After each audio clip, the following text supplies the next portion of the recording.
Jusqu'à 13h, Côte-Nord. Attitude. Côte-Nord. Côte-Nord. Attitude.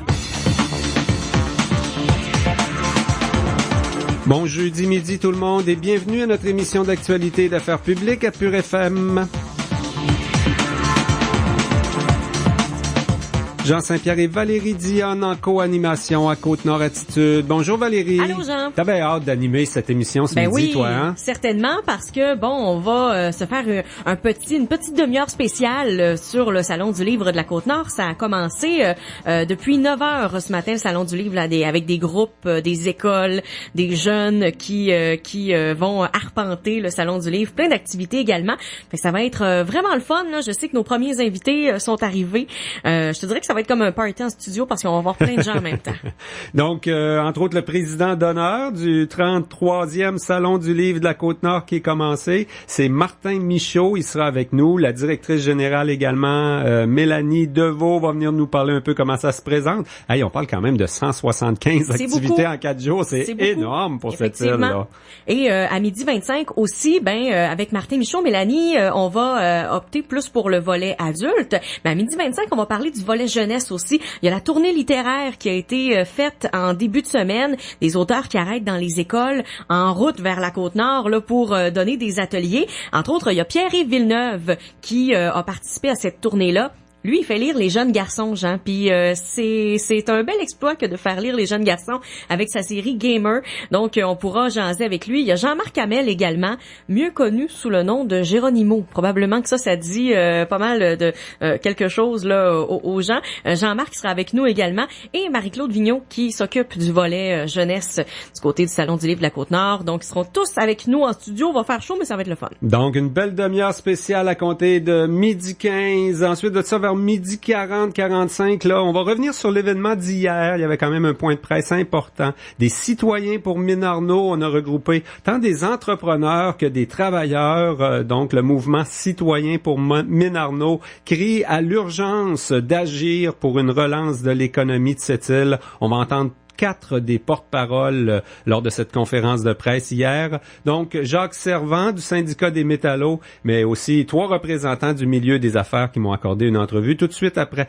le point de presse sur la rue des Pionniers dans le secteur des plages à Sept-Îles, un secteur où on voit des entreprises fermées, là, une en arrière de l'autre. C'est un peu pour ça qu'on a fait ça dans ce secteur-là. Donc, Paul Bouffard, Régis Bouchard et Michel Lessard seront les porte-paroles du mouvement citoyen pour Mine Arnaud sur nos ondes. Et puis, en fin d'émission, on parle de l'école de musique de Sept-Îles qui propose un concert classique dans une ambiance intéressante, une belle acoustique également, puisque ce sera à l'église Marie-Immaculée. C'est là qu'on a le seul orgue qu'on peut entendre à Sept-Îles, hein. Et c'est les professeurs qui vont donner le concert classique et les élèves les plus avancés, là. Donc, ça va être de qualité ce dimanche que c'est prévu. Et un Marc Guillet, bien connu à Sept-Îles, Hubert Besnier, qui s'est impliqué comme avocat dans plusieurs causes sociales également, en politique aussi. Donc, il est marguillé à l'église Marie-Immaculée, connaît bien les activités de l'école de musique également. Il sera là pour nous parler de l'événement classique cette fin de semaine, un concert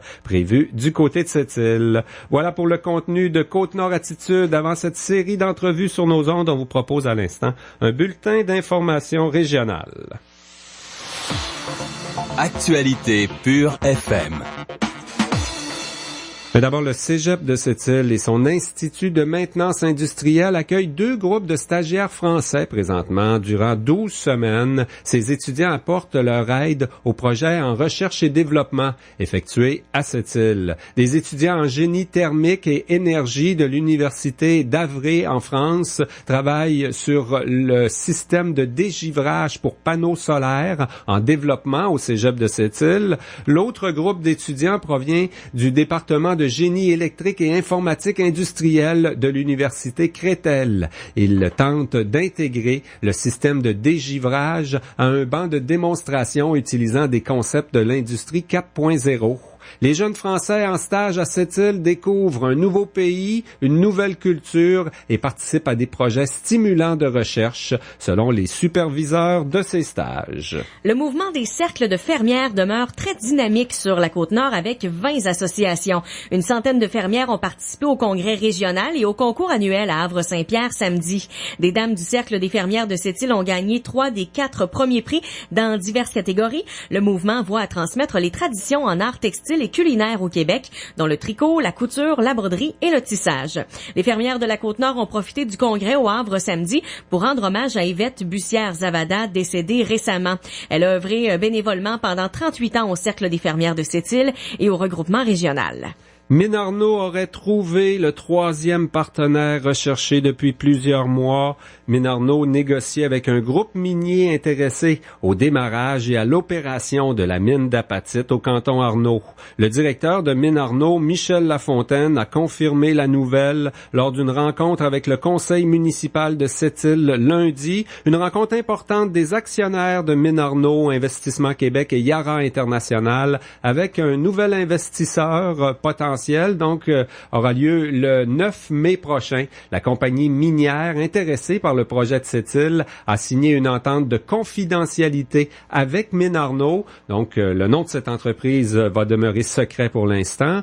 Hier, le mouvement citoyen pour Mines Arnaud a mobilisé des entrepreneurs catastrophés par la situation économique et des travailleurs en situation précaire dans un entrepôt de Sept-Îles pour rappeler l'urgence d'agir pour le projet minier. Le regroupement se joint au collectif Sept-Îles Agir Avenir pour réclamer des mesures urgentes de redressement, dont la concrétisation du projet Mines Arnaud. Un des porte-parole des citoyens pour Mines Arnaud, Régis Bouchard, propriétaire du groupe Nordique, soutient qu'il défend les emplois au sein de son entreprise avec cette démarche. J'ai décidé de me battre pour sauver le travail de mes 150 employés et celui de milliers de travailleurs de la région. Me battre pour sortir notre ville de cette crise économique et éviter le retour aux années 80. Nous demandons à la population de travailler tous ensemble. Il faut se battre pour que le message soit clair. Nous voulons Mines Arnaud et si possible avant la prochaine tempête de neige.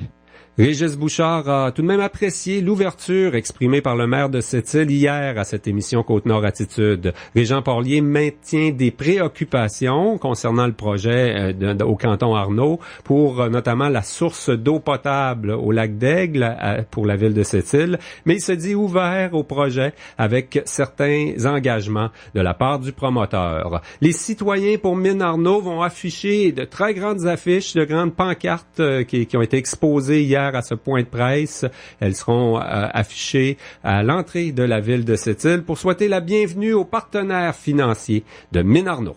Le regroupement des centres de femmes de la Côte-Nord a organisé diverses activités à Bécomo hier pour dénoncer l'austérité du gouvernement libéral. 9 femmes de Sept-Îles ont participé au mouvement dans le cadre de la Semaine des centres de femmes du Québec. Selon Nadia Morissette du Centre Femmes aux 4 vents de Sept-Îles et présidente du regroupement des centres de femmes du Québec, les coupures dans plusieurs ministères dont la santé, l'éducation et les CPE ont entraîné une dégradation des conditions de vie. Les femmes sont plus nombreuses à consulter les organismes communautaires. Les groupes de femmes de la Côte-Nord réclament un réinvestissement dans les services publics. Il y a le jeune Zachary Onraet de 2e secondaire à l'école anglophone Riverview de Port-Cartier qui a remporté le prix de la Fondation Mycologie du Québec et une bourse de $500 à la finale québécoise 2017 de Super Expo Science Hydro-Québec. Il se rendra donc au Brésil avec son projet Wild Mushroom. Zachary a reçu son prix lors de l'événement. La Super Expo Science avait lieu à Saint-Hubert dimanche. 3 projets de la Côte-Nord ont gagné des prix nationaux à la Super Expo Science 2017. Les autres gagnants qui se rendront aussi au Brésil de la Côte-Nord sont donc Anthony Lapierre et Émeraude Tanguay de Bécomo. Voilà, ça complète ce bulletin d'information régionale. On reçoit la directrice et le président d'honneur du Salon du Livre de la Côte-Nord. Vous savez que la 3e édition s'ouvre aujourd'hui. Attitude. On vient encore de redéfinir l'intelligence. Ça fait 51 ans que la série F repousse les limites. Et avec des caractéristiques disponibles sur le F-150 telles que le Pro Trailer Backup Assist, on n'est pas prêt d'arrêter. Louez le F-150 XLT 4x4 2017 Super Crew de 5 litres à 0,49% jusqu'à 36 mois avec 3 250 $ d'acompte. C'est-à-dire 199 $ aux 2 semaines. Robuste, intelligent, compétent, imbattable. Visitez trouvervotreford.ca. Certaines conditions s'appliquent. Vendredi le 28 avril à 20h, la salle Jean-Marc Dion, en collaboration avec Multilogis et Le Voyageur, vous invite à venir rire un bon coup avec les finissants de l'École nationale de l'humour. 14 artistes, 14 styles, 14 visions du monde à découvrir dans un spectacle de 90 minutes composé de numéros solos et de groupes. Venez voir les futures vedettes de l'humour au Québec lors de cette 26e tournée. Des billets sont encore disponibles. Appelez au 88 962 0100 ou achetez-les en ligne en tout temps jusqu'à la veille du spectacle au www.spectacle-7-il.com. Votre salle de spectacle présente pour vous sur Facebook. Les séries éliminatoires de la LNH battent leur plein. Pour tout savoir sur la quête de la Coupe Stanley 2017, rendez-vous sur absolumentfan.com et écoutez les capsules Absolument Fan diffusées sur nos ondes en fin de journée. Vous serez les premiers informés avec absolumentfan.com. N'oubliez pas, la grande vente d'inventaire de Stéréo Plus Sept-Îles se termine bientôt. Jusqu'au 30 avril seulement, profitez de rabais allant de 10 à 50% sur absolument tous nos produits en magasin. Nous devons faire de la place pour les modèles 2017, alors dépêchez-vous, la grande vente d'inventaire se termine le 30 avril. Stéréo Plus Sept-Îles, 128 Regnault. Au centre du VR du 1697 Boulevard L'Or, on est prêt pour la belle saison et on est là pour vous aider à l'être vous aussi. Prenez rendez-vous pour la préparation de votre roulotte ou visitez notre vaste inventaire, que ce soit dans le neuf ou d'occasion. On vous offre jusqu'à 8 000 $ de rabais sur certains modèles. Obtenez aussi 10 % de rabais sur les produits d'entretien et ce jusqu'à la fin mai. On est ouvert du lundi au vendredi de 8h à 17h, fermé sur l'heure du dîner. Et à partir du mois de mai, on sera ouvert les samedis. Contactez-nous pour prendre rendez-vous hors des heures régulières. On vous offre même le financement sur place. Au centre du VR, 1697 Boulevard L'Or. Jusqu'à 13h. Côte-Nord. Côte-Nord. Attitude. Pure FM. 94.1. Valérie, c'est parti depuis ce matin. Il y a des centaines d'enfants qui sont déjà au cégep de Sept-Îles pour le 33e Salon du livre de la Côte-Nord. Tout le volet jeunesse, c'est important. On va en parler un petit peu plus tard. Oui. Mais là, on va parler de ce qui se passe pour les adultes et on aura l'honneur de recevoir le président d'honneur. Oui, tout à fait. Et aussi la directrice générale du Salon du livre de la Côte-Nord, donc Mélanie Deveau. Bon midi. Bonjour. Et le président d'honneur cette année, c'est Martin Michaud. Bon midi également à toi. Hey, salut. Toi, là, t'es arrivé aujourd'hui, là, je pense, fraîchement Martin, arrivé, oui, ça fait à peu près 1 heure. Et pas une première visite. Et on me dit qu'à mon arrivée, après ça, ils ont fermé l'aéroport et là, il n'y a plus de vol qui arrive de Montréal. Alors moi, j'ai fait ça en grand quand même. Hop, Mélanie va avoir des problèmes. Il doit en avoir qui sont pas arrivés encore, là. En tout cas, c'est ça. Il y a des petits problèmes d'avion, mais bref, rendu là, on s'arrangera avec tout ça. Mais Mélanie s'est lancée depuis ce matin, depuis 9h ce matin, en fait, le fruit de beaucoup de travail qui, arrive à son apogée, là. Oui, exactement. Ce matin, on ouvrait les portes à 9h. C'est des centaines de groupes scolaires qui viennent nous visiter d'aussi loin que Bécomo, puis même de Béjouane-Bits et Natashquan. Donc, on est très, très heureux de les accueillir ce matin.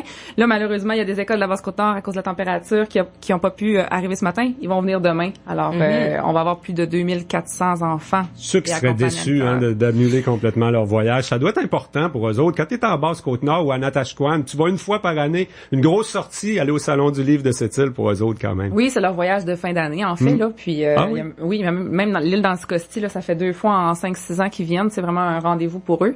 Puis, ils nous lisent des avions, puis ils ont un budget pour ça, puis ils viennent nous rendre visite pour faire partie de la fête, finalement. Ce sera la cérémonie d'ouverture également ce soir, 19h30, cérémonie officielle qui va lancer cette grande fin de semaine du livre. C'est plus de 175 activités. Moi,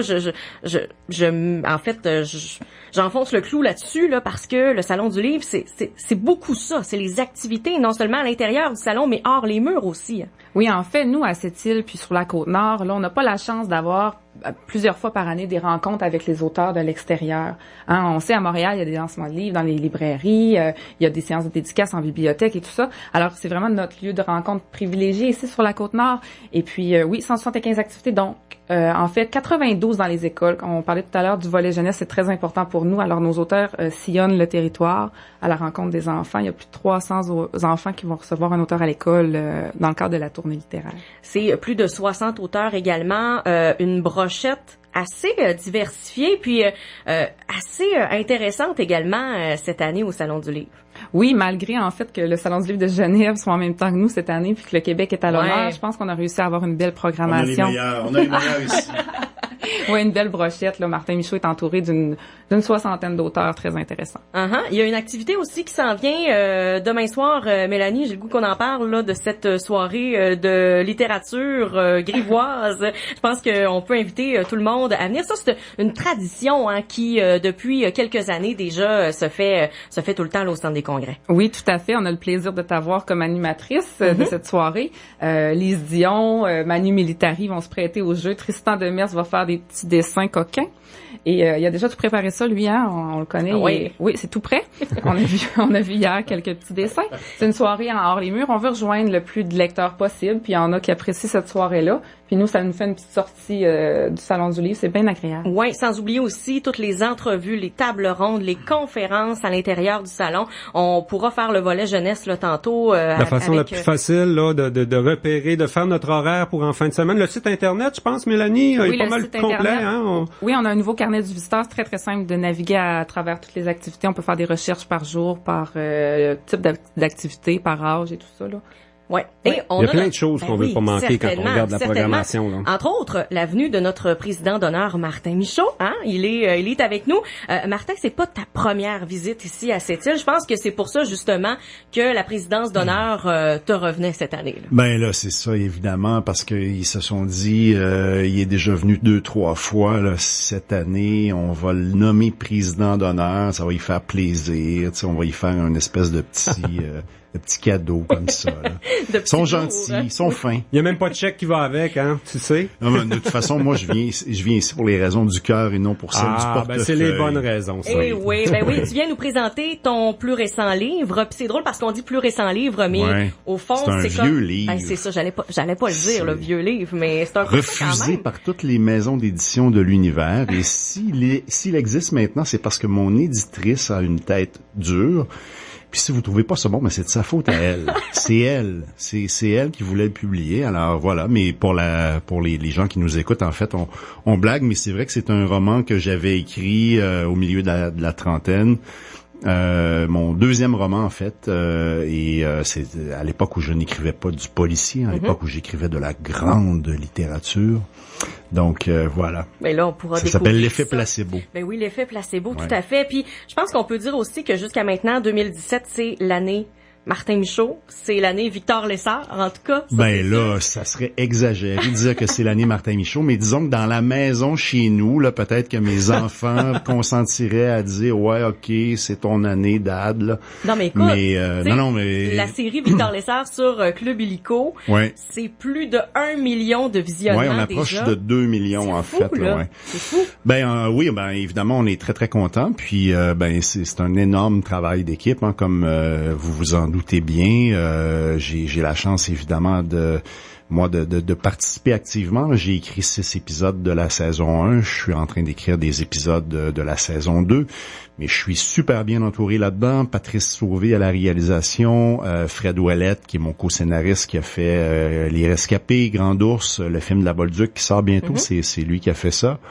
Myriane Pavlovic, la meilleure script éditrice de l'univers. Production Pixcom, Charles Lafortune, donc je pourrais passer la journée à vous dire que c'est parce que je suis super bien entouré que ça va bien, parce que être bien entouré, ça permet une chose, ça permet finalement d'avoir l'air plus intelligent qu'on l'est. Ouais, mais là, t'es humble, parce que dans le fond, ça part d'un bon roman, tout ça, là. Ok, peut-être. Je trouve qu'on n'en parle pas assez, d'ailleurs. Non, je blague. Mais sincèrement, c'est vraiment, contrairement à l'écriture d'un roman, où c'est un travail extrêmement solitaire, Écrire pour la télé, c'est vraiment un truc où il faut travailler en collégialité et tu es aussi bon que le maillon faible de ta chaîne de production. Et il y a un travail qui est nécessaire à toutes sortes de niveaux. Là. Tu sais, quand on dit là, les artisans d'une série, là, il faut avoir été sur un plateau de tournage pour comprendre jusqu'à quel point c'est de l'artisanat et jusqu'à quel point c'est complexe. C'est pas évident. Tu sais, on voit le produit fini à la télé, puis on porte un jugement, on dit ouais, j'aime ça, j'aime pas ça, c'est poche, ouais, c'est cool. Mais il y a véritablement là un travail incroyable. C'est une réécriture totale, hein, au niveau du travail d'écriture. Là, on pourrait quasiment dire que c'est un autre métier, auteur de romans, scripteur pour la télé. Mais tu sais, en même temps, là, je veux dire, moi, j'ai le plus beau métier du monde, là. Il y a 2000 ans, là, on était dans une caverne autour d'un feu, là, puis il y a quelqu'un qui racontait une histoire autour d'un feu. Ça, c'était le scénariste ou le romancier de l'époque. Tu sais, dans le fond, moi, je fais ça en 2017. Le roman, c'est un médium qui me permet de le faire. La télé, c'en est un autre.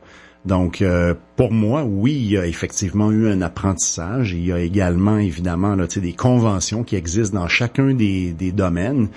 Mais ça reste qu'à la base, le trip, c'est le trip de création. Tu sais, c'est le trip de dire, regarde, je raconte une histoire, que je la raconte à la télé ou dans un roman. C'est ça qui me tient en vie, c'est ça qui me fait avancer. C'est pour ça que je me lève le matin. On pourrait parler de ça pendant toute l'émission, mais c'est OK, ben allons-y. Ben oui, non, mais en fait, c'est que je vais inviter les gens à être là parce que Martin, tu vas participer à une table ronde sur du livre à l'écran. Oui. Puis c'est de ça qu'on va parler avec plein d'autres auteurs aussi. Tu vas donner des entrevues, plein de choses. Et bien sûr, tu es là pour rencontrer les lecteurs au Salon du livre. Ben, je suis là pour rencontrer les lecteurs et là, j'invite vraiment tout le monde à venir participer à cet événement-là. Vous en avez parlé. Il y a effectivement une kyrielle d'activités. Mais c'est vraiment l'occasion privilégiée de se rassembler. Puis là, je parlais d'un feu de camp tantôt. Je pense pas qu'on va avoir un feu de camp à l'intérieur du salon, mais c'est cet esprit-là, au fond, qu'on veut retrouver. Puis, tu sais, les auteurs, c'est du monde ordinaire, accessible. Venez les rencontrer, venez leur parler. Et nous, les auteurs, c'est un des salons qu'on apprécie le plus, justement à cause de ça. Il y a une espèce d'esprit de communauté qu'on retrouve pas ailleurs. Donc, on vous invite en grand nombre. Et voilà, écoute. C'est magique pour les deux, hein? Mélanie décrivait bien que pour nous autres, c'est important. Une fois par année, on a un rendez-vous avec des auteurs de l'extérieur. Mais pour les auteurs aussi, il y a un certain plaisir à venir vers le lecteur. Il y a un certain plaisir et un plaisir certain. Et voilà. Et Mélanie, en terminant, on l'a dit, là, il y a plein d'activités. On invite les gens à venir bouquiner, oui, mais venir assister à des entrevues, des tables rondes. Et cette année, une nouveauté qui est vraiment intéressante, il y a un bracelet qu'on peut acheter pour venir. On se fait un horaire avec les activités qu'on veut voir, puis peu importe le jour, on a notre bracelet puis on peut entrer. Oui, exactement. C'est une façon finalement de dire aux gens, oui, vous pouvez venir bouquiner, mais il y a bien plus. Donc, vous rentrez au salon avec votre bracelet, c'est au coût de 12$, puis vous pouvez venir 3, 4, 5 fois. On va être là. Et voilà, donc c'est parti depuis ce matin. Cérémonie d'ouverture 19h30 ce soir, c'est jusqu'à dimanche. On vous attend. On vous attend certainement. Martin Michaud, président d'honneur, Mélanie Deveau, directrice générale du Salon du livre de la Côte-Nord. Ben merci beaucoup d'être venu ce midi. Grand plaisir, merci à vous. Jusqu'à 13h. Côte-Nord. Côte-Nord. Attitude. Les vedettes vous fascinent? Vous voulez tout savoir sur la vie trépidante de vos artistes préférés? Quels sont les potins du jour? La capsule Monde de Stars. Ici Chloé Patry Robitaille, je vous donne rendez-vous en fin de journée du lundi au vendredi afin de vous livrer les nouvelles showbiz qui font l'actualité sur le site mondedestars.com. Musique, cinéma, art et spectacle, vous serez les premiers informés. C'est un rendez-vous à ne pas manquer. La capsule Monde de Stars. Présenté par le groupe Witom. C'est-il Hyundai, c'est-il Kia et Côte-Nord Mitsubishi. Sans l'aide et le soutien de ses bénévoles, la SPCA Côte-Nord de Sept-Îles ne serait pas ce qu'elle est aujourd'hui. Aux bénévoles dévoués aux animaux, à leurs soins, à l'entretien et aux bénévoles de son conseil d'administration, la SPCA Côte-Nord de Sept-Îles vous dit en cette semaine de l'action bénévole, merci. Bonjour, ici France Pelletier, courtier immobilier. Je suis fière et privilégiée d'être partenaire actif avec le groupe Attraction Radio. Ce que j'aime d'Attraction Radio, c'est qu'il désire être une image de marque et une référence indéniable et offrir une flexibilité d'accès à sa clientèle, tout comme notre service chez nous, chez France Pelletier. En permettant un impact rapide et sans limite, ça a permis à des gens qui ne me connaissaient pas de venir me rencontrer. La radio est sans contredit le plus chaleureux de tous les médias. Faites confiance à Attraction Radio et découvrez la force d'attraction. Depuis maintenant 15 ans, les membres du conseil d'administration du CAVAC Côte-Nord offrent généreusement leur temps et leur expertise au service des personnes victimes ou témoins d'un acte criminel. En cette semaine de l'action bénévole, le Centre d'aide aux victimes d'actes criminels CAVAC Côte-Nord tient à remercier tous ces bénévoles qui soutiennent la réalisation de sa mission. Au nom des personnes victimes d'un acte criminel, merci. Quand le beau temps revient, les enfants veulent jouer dehors. Profitez de l'arrivée du printemps pour venir voir nos nouvelles collections pour enfants chez Chaussures Filion. Des espadrilles colorées et des chaussures tendance pour combler petits et grands. 637 avenue Brochu à Sept-Îles et au chaussuresfilion.ca. Côte-Nord. Attitude. Pur FM 94. Vous écoutez Côte-Nord Attitude, en direct du studio Sept-Îles Embellissement Nutri de Côte-Nord. Valérie, ce sont les auteurs les plus occupés en début de salon parce que c'est les auteurs jeunesse. Puis le jeudi, le vendredi, c'est les écoles, c'est les jeunes, surtout dans le jour qu'on retrouve au salon. Ben écoute, fait qu'on est chanceux de les avoir avec nous, des auteurs jeunesse midi. Vraiment, on essaie d'occuper tous les auteurs de façon égale, mais je pense qu'au Salon du livre de la Côte-Nord, les auteurs jeunesse, c'est peut-être ceux qui sont le plus occupés pendant la fin de semaine parce que le volet jeunesse, il est franchement important. Et pour nous en parler justement, on reçoit Pierre-Yves Villeneuve. Bonjour. Bon midi. Et également Jean-Marc Hamel. Bonjour. Bonjour, qu'on connaît mieux peut-être sous le nom de Géronimo, qui lui est toujours hyper occupé pendant le week-end. Donc merci beaucoup d'être avec nous. Pierre-Yves, on va commencer peut-être par toi parce que tu as fait partie de la tournée littéraire qui arrête dans les écoles. Oui. Donc dans le fond, ça fonctionne, tu pars de chez vous puis t'arrêtes dans des écoles en route. Oui, en fait, j'étais déjà parti de chez moi, j'étais la semaine dernière, j'étais au Nouveau-Brunswick à Edmundston pour le Salon du livre. Donc de là, j'avais même pas le temps de rentrer chez moi. Je pensais retourner voir ma famille, mais non. Non. Ma famille plus tard, on les salue. Non, je suis allé directement à Tadoussac et donc on a à peu près 3 à 4 animations par jour qui nous sont programmées. Donc on arrive dans les écoles, les gens nous attendent. Puis là, on a des classes adaptées naturellement au niveau de lecture de nos livres.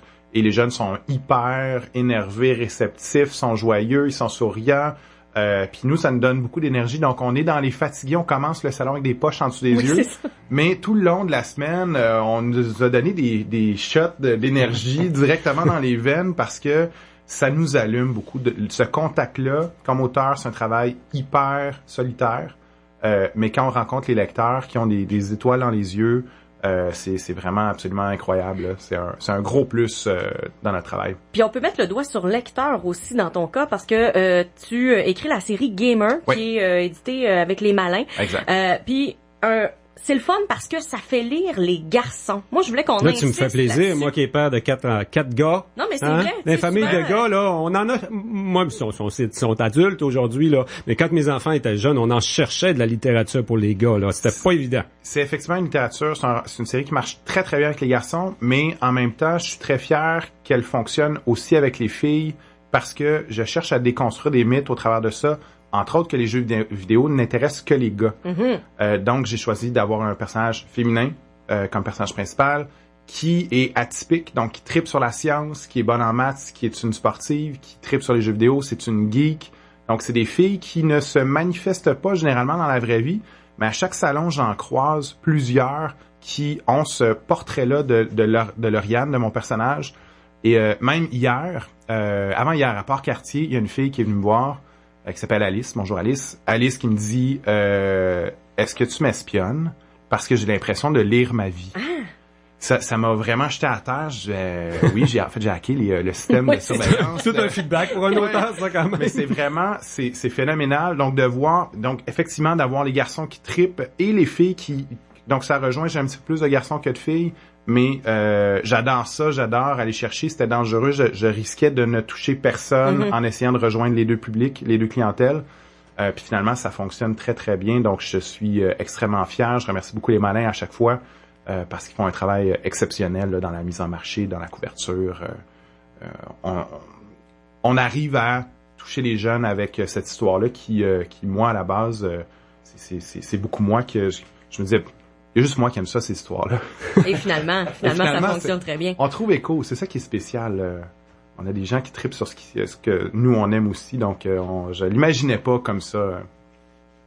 Donc ça, c'est pour les jeunes peut-être un petit peu plus vieux. Puis on a Jean-Marc qui, lui, rejoint les plus jeunes. On n'a pas invité Jérôme Minimo, là. On a invité Jean-Marc. Non, c'est ça. Oui, c'est drôle. Il faut faire la part des choses, évidemment. Évidemment, vous êtes censé dans le secret des dieux, mais il semblerait que ça se soit établi sur les ondes aujourd'hui. Mais c'est correct. Non, en fait, moi, je me suis lancé, évidemment, dans la production d'une série qui s'appelle Dans la bibliothèque d'Aurélio, Le Maître des Sabliers. C'est un personnage que j'incarne depuis déjà 6-7 ans. Et puis, on m'a approché pour pouvoir, justement, écrire des histoires et les illustrer. Donc, j'agis en tant qu'auteur et illustrateur et tout ça. Et puis, c'est toujours un grand honneur de pouvoir faire les salons du livre. Comme le disait Pierre-Yves, on se retrouve dans les salons du livre, mais on rencontre des gens qu'on s'attend pas à rencontrer. C'est dans des belles surprises. On a toujours des choses qui nous arrivent. On n'a aucune idée comment ça va se passer, puis on a toujours de très, très, très belles surprises. Et avec Aurélio, cette année, c'est le spectacle jeunesse en plus. Oui, ce week-end. C'est le grand spectacle sur la scène. On va s'amuser, on va sûrement chanter. J'en dirai pas plus, on va traverser le temps, ça c'est sûr. Évidemment, on se lie pas vraiment avec les jeux vidéo. Mais non, parce qu'on remonte le temps, là. Oui, parce que le maître des sabliers joue avec le temps. Il recule le temps et puis tout ça, puis il refait l'histoire. Donc, il donne sa version de l'histoire. On fait ça aussi avec les jeux vidéo, mais juste quand on meurt. On va recommencer l'histoire. En espérant avoir une meilleure version, c'est ça, hein? Une meilleure version de l'histoire, c'est ça. Jean-Marc, lui, est un habitué, entre autres, du Salon du Livre de la Côte-Nord, année après année, toujours. Qu'est-ce qu'il a de spécial, ce Salon du Livre-là, pour que les auteurs aient donc envie de revenir? Il y a ce plaisir de se retrouver, d'être accueillis aussi. On est très, très, très bien accueillis.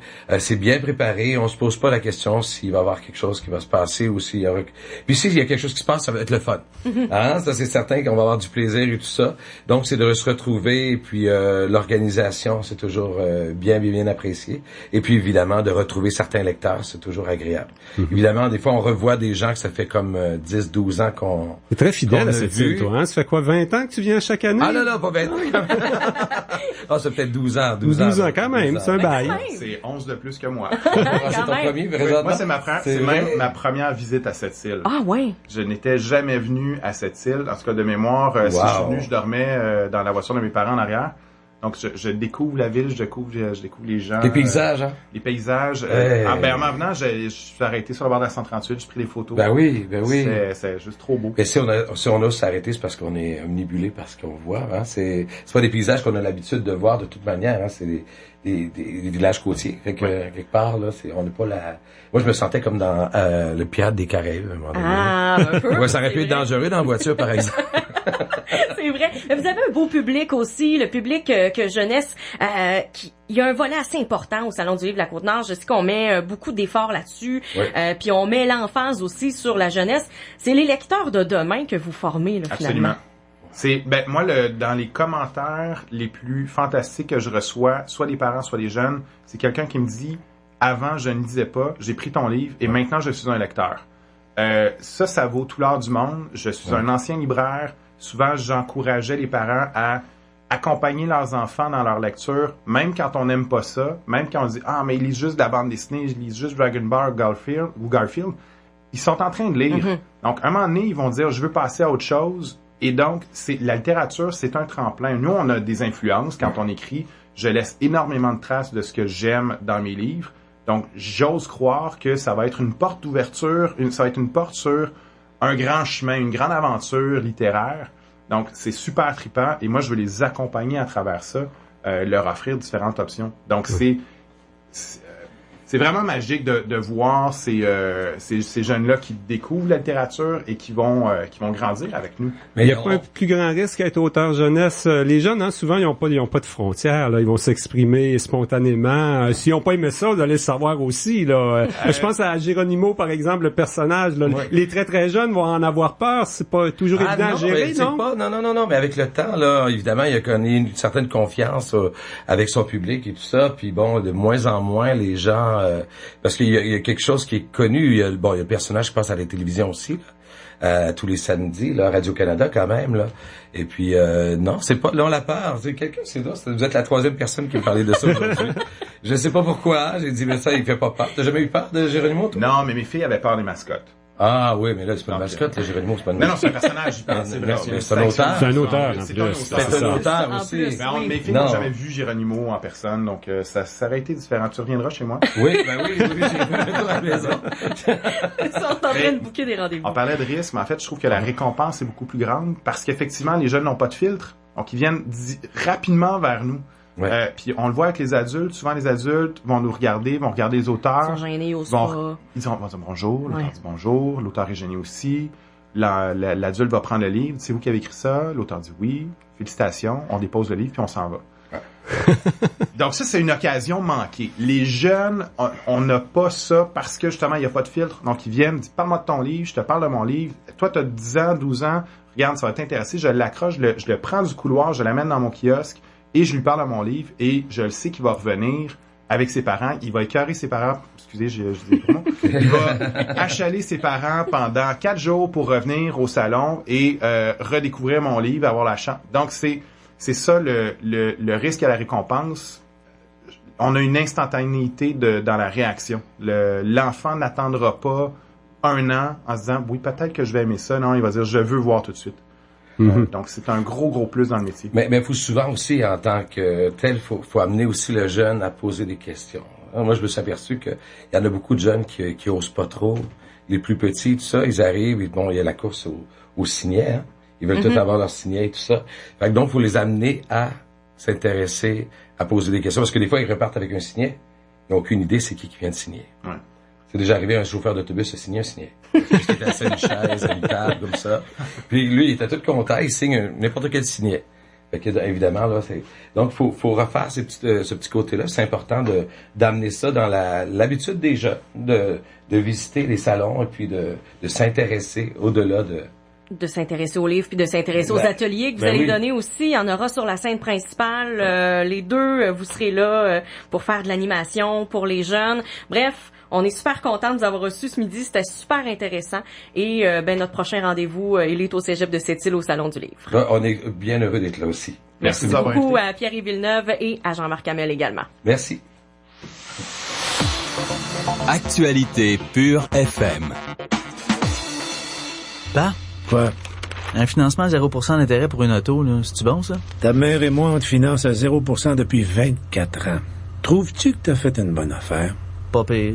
Je dirais ça, moi aussi. C'est l'événement Un zéro qui vaut gros chez vos concessionnaires Chrysler, Dodge, Jeep et Ram. Profitez dès maintenant d'un financement à l'achat à partir de 0% jusqu'à 72 mois sur la plupart des Jeep Cherokee 2017 et à partir de 0% jusqu'à 84 mois sur les modèles Dodge Grand Caravan 2017 sélectionnés. Sur approbation du crédit, détail chez vos concessionnaires. RIC Construction, une entreprise basée à Sept-Îles, est à la recherche d'un estimateur chargé de projets civils. La personne recherchée devra, entre autres, concevoir des soumissions profitables et équilibrées, ainsi qu'assurer la planification et l'organisation des travaux en collaboration avec le contremaître de chantier. Le candidat doit posséder un bac ou un DEC en génie civil, ainsi que 3 à 5 années d'expérience en estimation de projet. Si ce poste vous intéresse, faites parvenir votre candidature à rh@commercialconstruction.ric.com.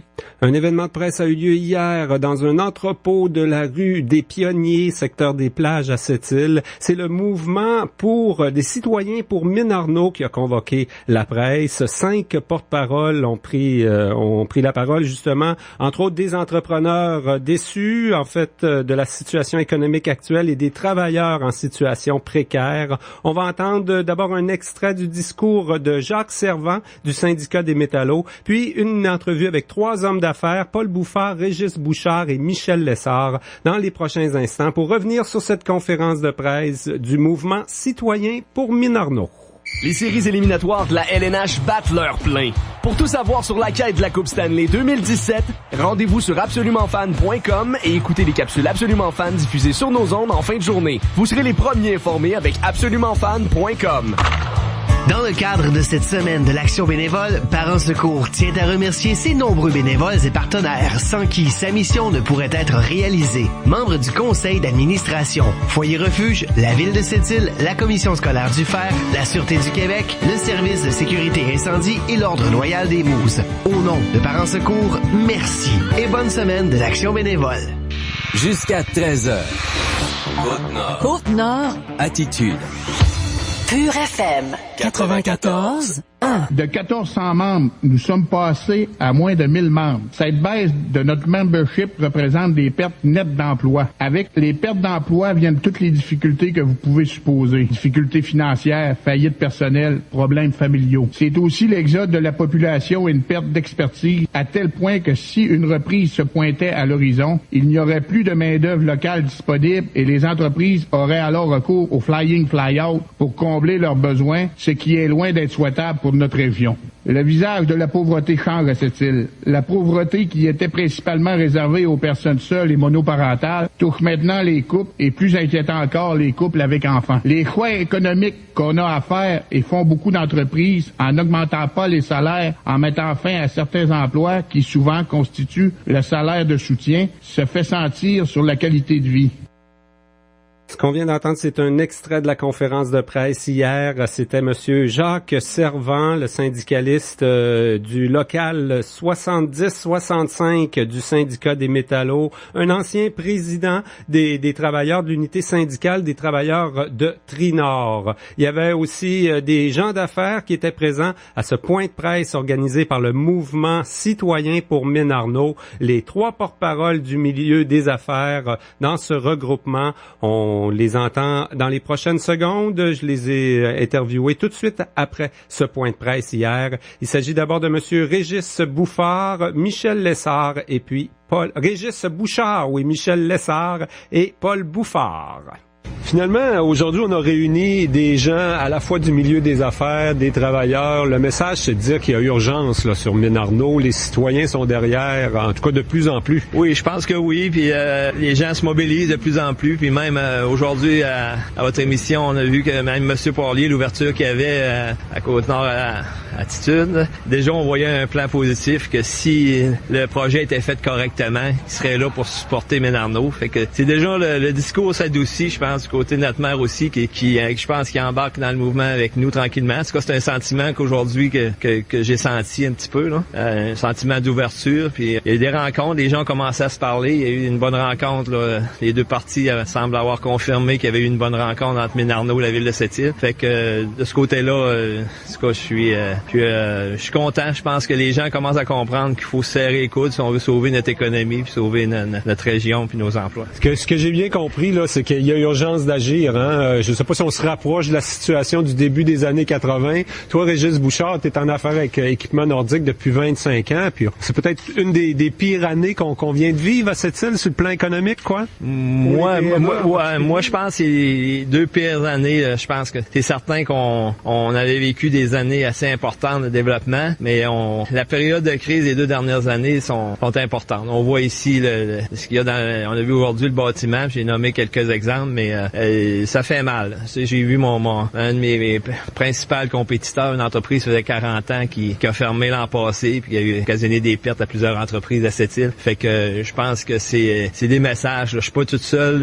On a eu ça dur. Mes compétiteurs ont ça dur. L'ensemble des entreprises ont ça dur à cette île. Il y en a plusieurs qui ont fermé. Il y a plusieurs faillites. On regarde le groupe Trinord encore. Fait que je pense que les gens, là, il faut qu'ils prennent des sérieux. On se plaint pas pour rien. Il faut sauver nos jobs. Il faut qu'on relance l'économie. Puis on se bat contre des régions aussi, comme je suis allé au congrès de phosphate à Tampa Bay le mois dernier, puis j'ai dîné avec un représentant de Ariane Phosphate, puis leur projet, ils avancent, eux, ils ont commencé beaucoup plus tard que nous, puis politiquement, là, on voit que ce sont sur un fast-track. C'est certain que nous, à Côte-Nord, on est loin de l'Assemblée nationale, on est loin il faut se battre 2 fois plus fort, je pense. On n'a pas de premier ministre dans notre région aussi pour appuyer les projets, fait qu'il faut qu'on, sur la Côte-Nord, on se tienne, puis qu'on démontre ensemble que tous ensemble, on veut le projet, puis que le message passe clairement à Québec. Là. Michel Lessard, malgré ça, il y a des gens qui quittent leur emploi puis qui partent des nouvelles business à cette île. On l'a dit, le gouvernement du Québec a quand même fait ses efforts. Là. La Société ferroviaire et portuaire, on a réglé le dossier de Pointe-Noire. L'accès aux quais multi-usagers, ça s'en vient. Maintenant, on vit quand même un contexte vraiment difficile à cette île. Ce qu'on voudrait, c'est de la diversification. Puis Mine Arnaud, c'est pas du fer, c'est de la patite. Effectivement, c'est de la diversification. Tantôt, tu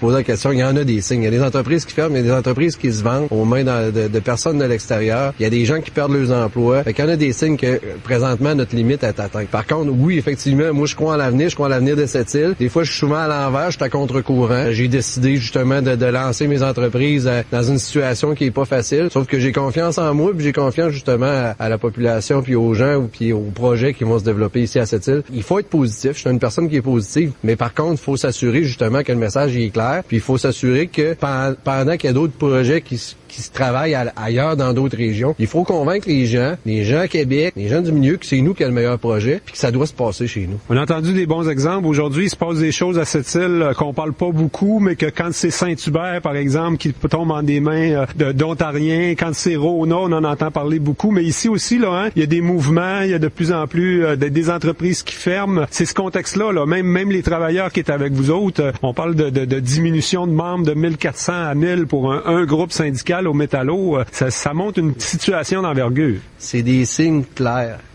puis évident, puis on n'a pas à se questionner là-dessus. Quand tu vois des entreprises qui font faillite, des entreprises qui se vendent à des gens ont bâti ça, des gens d'ici, de la région de cette île ont bâti ces entreprises-là. Il y a mieux les vendre à des gens de l'extérieur pour protéger ce qu'ils ont bâti, puis il y a même pas une relève qui a un intérêt pour dire, moi, je vais continuer cette entreprise-là, quelqu'un qui est déjà à l'intérieur de cette organisation-là, parce qu'il voit tellement les messages et les signes des difficultés qu'il pourrait y avoir, qu'il dit, je me lancerai pas là-dedans, ça n'a pas de bon sens. Fait que les entreprises, c'est des gens de l'extérieur qui arrivent, qui achètent nos entreprises ici à cette île, puis ils font fonctionner, puis ils essayent ça devient des succursales, puis c'est plus comme quand c'était des gens de la place qui les avaient. Puis effectivement, c'est ce qui se passe au niveau national, on le vit au niveau local, puis c'est pas facile à cette île, puis les signes sont très très clairs. Puis je pense que notre niveau est atteint, puis c'est surtout ça qu'il faut lancer comme message aux gens qui veulent investir ici, c'est que nous, on a un besoin, on est là, on veut collaborer, on a la filière au niveau du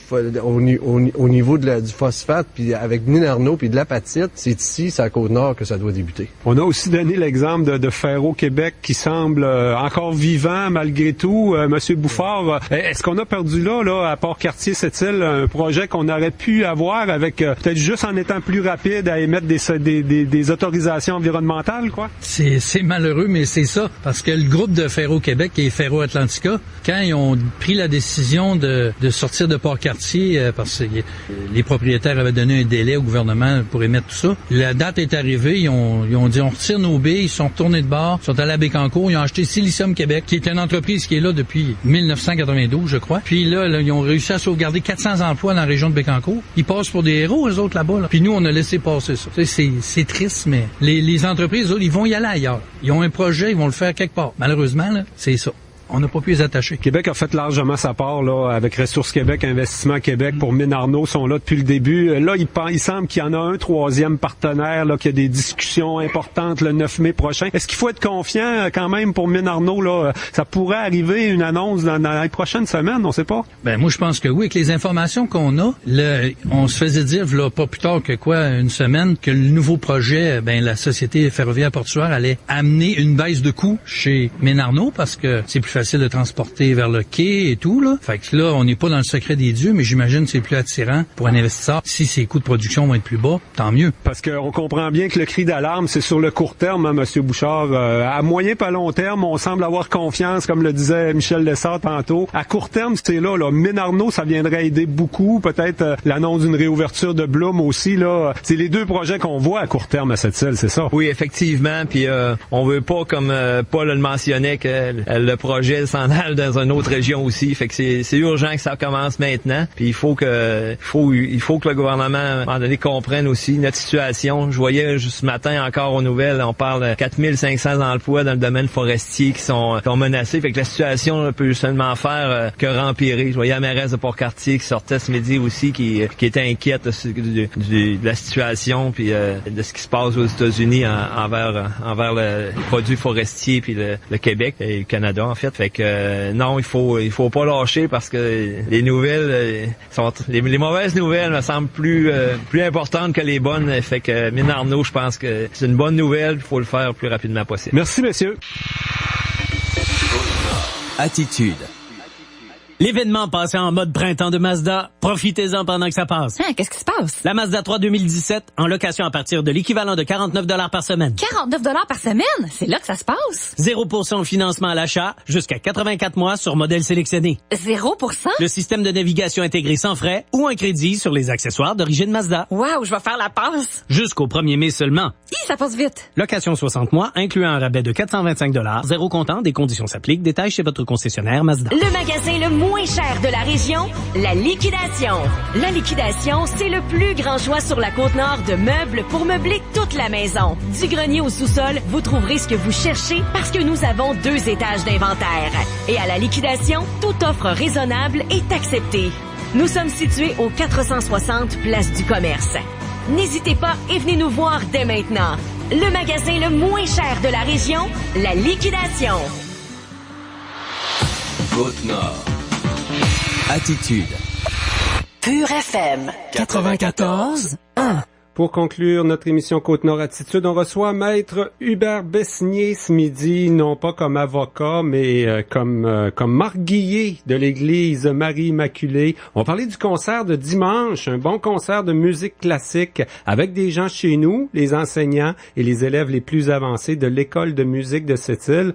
Bonjour, Monsieur Besnier. Bonjour, Monsieur Saint-Pierre, Madame Dionne. Je savais que vous faisiez du bénévolat pour plusieurs causes, en politique dans le temps aussi, mais à l'Église, ça fait des années que vous êtes impliqué à l'Église Marie-Immaculée? Oui, ça fait plusieurs années. D'ailleurs, c'est ma paroisse. Puis, on a l'intention que l'activité se continue, que l'Église se maintienne malgré certaines difficultés qu'on peut rencontrer, comme toutes les autres églises d'ailleurs au Québec. La fréquentation a beaucoup baissé ici aussi. Hein? La fréquentation, peut-être en droit de se demander si on va toutes les garder, nos églises à Sept-Îles, Sainte-Famille, Saint-Joseph, Marie-Immaculée. Peut-être qu'un jour, il y en aura une de trop, non? Ben, on a une chance à Sept-Îles, c'est que tous nos églises nous ont été léguées par les générations antérieures, là, sans aucune dette. OK? Alors, j'espère que notre génération va pouvoir les entretenir et puis payer le chauffage. Oui, puis il y a beaucoup de bénévolat qui se fait, ça fait que il y a pas beaucoup de salaire à gérer non plus, là. Non, c'est essentiellement sur le bénévolat. Mm-hmm. Et là, on va parler du concert. L'association entre l'école de musique de Sept-Îles et l'église Marie-Immaculée, ça s'est fait comment? Via votre fille, peut-être, qui est impliquée dans les deux? Ma fille était impliquée en musique, mais toutes mes filles ont suivi des cours à l'école de musique de Sept-Îles, puis je peux vous dire qu'on n'a rien à envier là aux parents, aux élèves de l'extérieur qui veulent suivre des cours de musique. On a une excellente école de musique avec de très bons professeurs. Mais ça, là, on est chanceux d'avoir ça, un spectacle comme ça à l'église. C'est couru partout, hein. Il y en a à Montréal, il y en a un peu partout. De ces spectacles-là dans les églises, c'est toujours spécial. Puis là, on en a un chez nous. Faut en profiter. C'est ça. Alors, c'est effectivement les églises. Il y a un but financement également, mais également essaient d'organiser d'autres activités sociales à l'intérieur de leurs murs. Vous savez, pour des spectacles qui impliquent le son, comme le chant ou la musique, c'est des endroits formidables parce qu'il n'y a pas d'écho. Particulièrement à Marie-Immaculée. Je pense que l'acoustique peut être très très bonne à Marie-Immaculée. Moi, j'ai déjà vu la chorale là, de l'orgue aussi. Hein, c'est le seul endroit où on a un orgue dans la région de Sept-Îles-Port-Cartier, je pense. C'est effectivement, c'est de grands espaces. Puis il y a aucun obstacle. Alors, il n'y a pas d'écho, il n'y a pas d'obstacle au son. Puis c'est vrai, l'église Marie-Immaculée, on peut un peu se vanter c'est la seule orgue traditionnelle qu'il y a ici à Sept-Îles.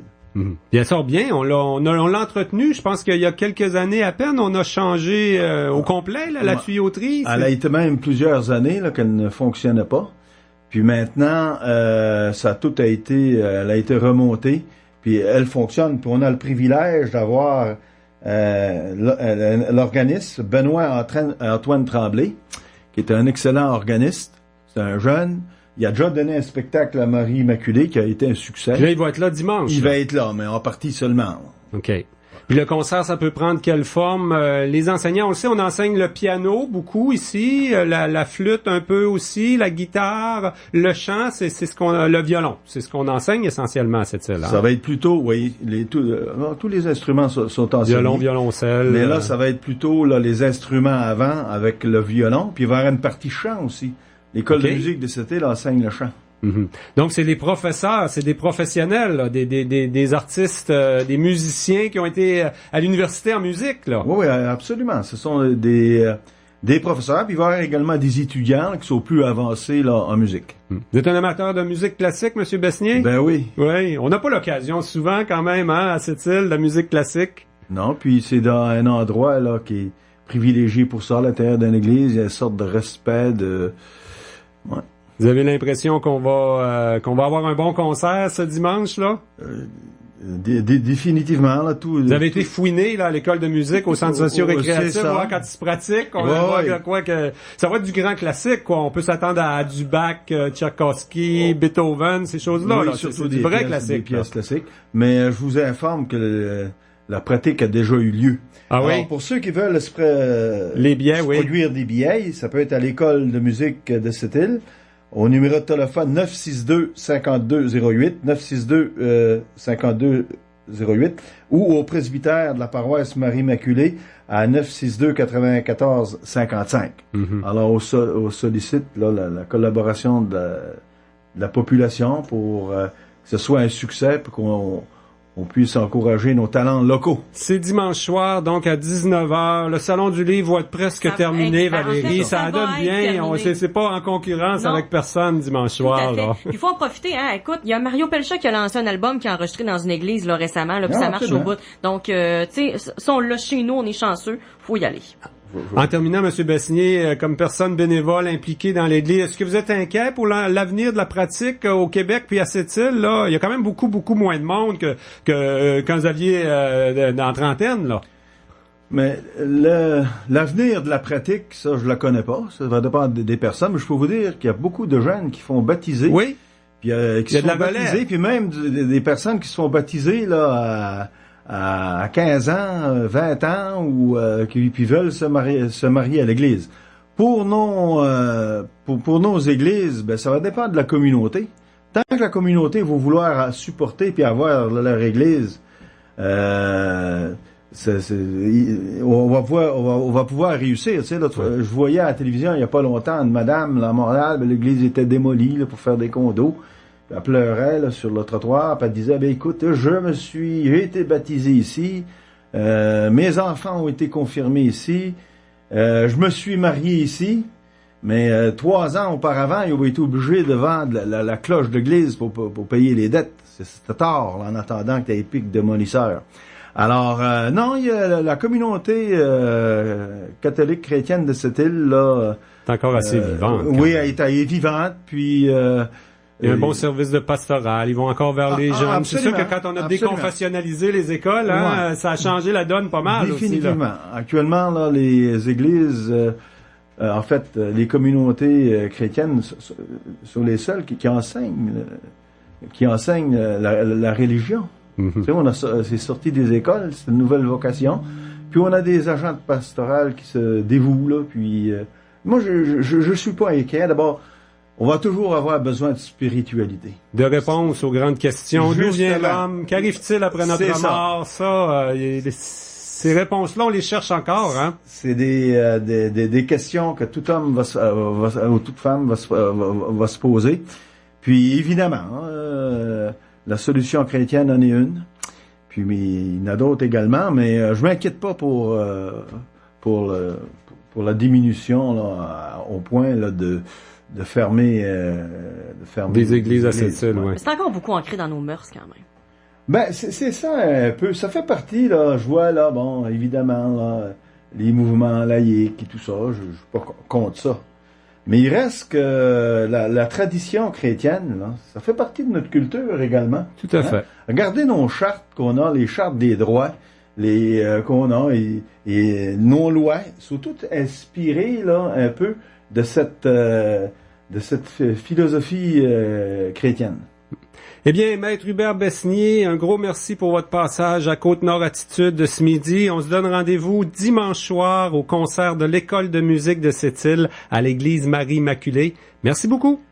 C'est à moi de vous remercier de nous avoir invités, M. Saint-Pierre, Mme Diane. Valérie, un gros merci. On va te laisser aller au Salon du Livre cet après-midi, écoute, sans doute. Il y a d'autres choses avant, bien sûr. Je serai là ce soir, 19h. Je serai chez La Joie Réfrigération cet après-midi aussi. Donc, écoute, et on va demain être bien matin. occupés. Oui, tout à fait, mais surtout en fin de semaine au Salon du Livre, je te dirais. Merci beaucoup tout le monde. C'était notre dernière. Demain, sur le site Internet, il y aura des liens vers toutes les entrevues réalisées et diffusées cette semaine à Côte-Nord Attitude. Au revoir!